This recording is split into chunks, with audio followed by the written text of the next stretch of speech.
Welcome back to 110 Daily on the 110 Sports Network. Josh Doring, Chris Brown, winners and losers from the weekend. Let's run through this real quick. I talked about my winner in the first segment. The MVC, Loyola Chicago and Drake doing exactly what Loyola Chicago and Drake needed to do for each other, for the MVC and their desires to be a multi-bid league. That happened. The MVC, my winner as a whole, especially with the focus on Loyola Chicago and Drake. Of course, Josh, who's your winner? My winner is Inter Milan. Not only did they win this game against Lazio, I billed this the best game of the weekend on Friday.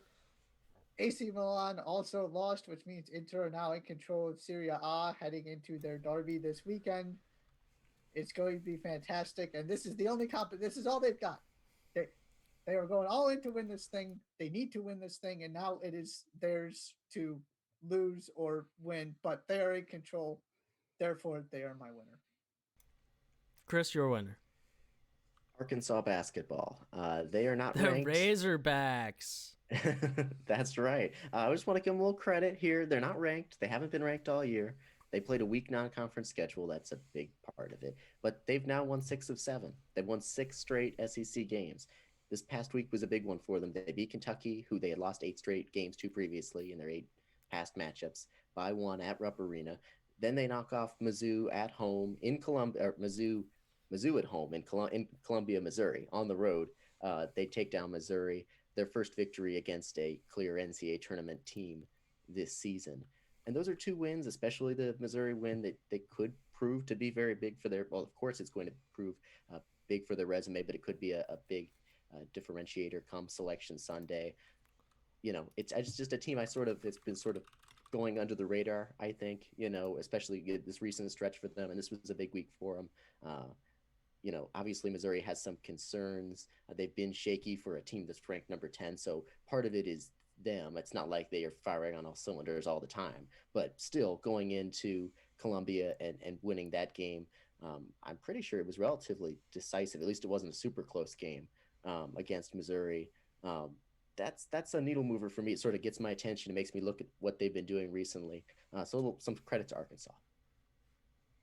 Shouts to the Razorbacks. Put in, and that's a team that I was really sad about, the team that we didn't get that we almost could have gotten, between Isaiah Joe and who's the other guy? They're two best scorers from last year.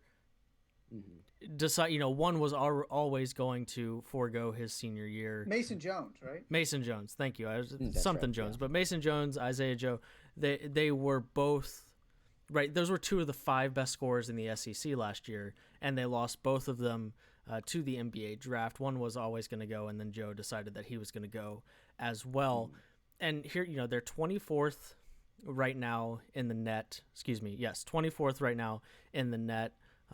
Right, a little bit on that bubble, but getting a win like that, being on a stretch in the SEC that they're on, just winning games in a Power 5 conference is going to help you regardless of how weak or not weak that conference is. It's still teams, because they're in the Power 5, in a Power 5 conference, that those are teams that the net likes. Those are teams that are almost always going to be, a quadrant 1 or 2 game, and will help your resume no matter what. But shouts to the Razorbacks sticking around the bubble and keep winning games to keep themselves in the conversation. Josh, who's your loser? My loser's the Daytona 500. Oh. What, you weren't pumped about the 9:35 restart? Congratulations to Michael McDowell. This isn't about him at all, but just the idea that the one time, everybody, or the one of 2 times, if you want to throw the Indy 500 in there, that people pay attention to racing, you get this massive crash and then the weather delay. So instead of having your nice Sunday afternoon race, you get this 9 whatever restart and ending in the middle of the night. And I just feel bad, because this is a really cool event that you want to get the spotlight, and this is NASCAR's moment of glory, and it was not exactly a glorious moment. But congratulations. Yeah. More like the Daytona 500, more like the Nightona 500. if you Stop. ask Right. me. No, no. You need to give me your loser right now, or otherwise you're not allowed to speak. You're gonna kick me off. Yeah. Exactly. Chris, who's your loser? My losers, Michigan State.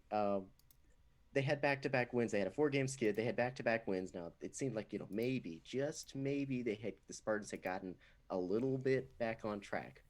There was still this idea that they could cling to this hope of a miraculous late-season rally, and they were facing Iowa at home, an Iowa team that had struggled some recently, and they were thoroughly and historically demolished. 4-8 in Big Ten play. 88-58 loss. That is the program's worst loss at home since the Breslin Center opened in 1989. Tough. They have not lost at home by that many points since that building opened. They held Luka Garza to 8 points. 8 points, and it didn't even matter in the slightest. They lost by 30, despite holding the nation's leading scorer to 8 points. It just made it so clear how much this Michigan State team is just lacking on both ends of the floor. Remember back in December when they were 4th in the AP poll? Mm-hmm. A lot has happened since then. They just, wow. It's not happening. And that was historic for that reason too. Mm-hmm. They did something that nobody does to Luka Garza. Yeah. It's the first time, I don't remember what the stat was, but it was the first time he didn't score double-digit points in forever. Yeah. And it just didn't matter in the slightest. Trivia time. Where is Michigan State and KenPom as of February 15th? Oh, gosh. 87th. Not that bad, but you're close. 69. That's correct. 69th. Oh. And Wow. KenPom. The story with Michigan State this year can be boiled down to one stat. They are just absolutely horrible when it comes to assists per field goal made. Just absolutely horrible. And what it comes down to is that when Cassius Winston's on your team, you always I've been talking about this all year. When Cassius Winston is on your team, at the very least you're getting a Cassius Winston isolated jumper, or at the very least you're getting a Cassius Winston in the pick and roll play at the end of the shot clock. You're gonna get a quality shot 90% of the time Cassius Winston's on the floor, just because of how good he is and his skill set. You put him in a pick and roll, he's probably going to make the right decision almost every time. That's just not the case this year. They don't have a real point guard. Rocket Watts didn't take a step forward like you're hoping. Aaron Henry continues to not take steps forward like you hope he will. And that's what that's sort of the outcome, is that you get a team that really struggles, especially against good teams. I mean, they haven't beat somebody not named Penn State or Nebraska since December 28th. That's not true. They beat Rutgers by 23 in between, but the last time, right, since December 13th, they haven't beat somebody named Nebraska, Rutgers, or Penn State. That's a long time ago. And It's been a rough go in the Big Ten for the boys in East Lansing. My loser's the Boston Celtics. You want to know who the Boston Celtics lost to this weekend? I saw. The Boston Celtics lost to the Wizards. Russell Westbrooks. The Boston Celtics have lost 4 of 5, including on Friday and yesterday. The Wizards and the Pistons. Trivia time. What are the Wizards and Pistons combined and their win-loss record combined? 16-40. 15-36. Oh, my. 15-36. If you combined their win totals, combined them, if you combined those two win totals, there would still be 1, 2, 3, 4, 5, 6, 7, 8, 9, 10 different NBA teams that have more wins than those two teams combined. And the Celtics lost to both of them this weekend. Now, they're still 5th in the East because the East is that bad and everybody in the East keeps losing. So the Bucks through 27 games already have 11 losses, and I never thought that would be the case. So they're still 5th, but they just don't look good. Apart from the fact that Tatum and Brown are just having really good seasons, both of them, there's just not all that much inspiring about them. And you can't lose to the Pistons and the Wizards in the same weekend. You can't. I'm sorry. You can't do it. At least, at the Wizards. very least, if you lose to the Wizards, you got to have come back with some fire to beat the Pistons, or maybe it was the other way around. But the point is still the same. My loser's the Celtics because this was bad weekend for Boston. Anything else, gentlemen?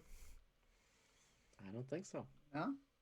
Thank you for making us part of your day here on a Monday at 110 Daily. Please check out 110sportsmedia.com, all the written content that is going up over there.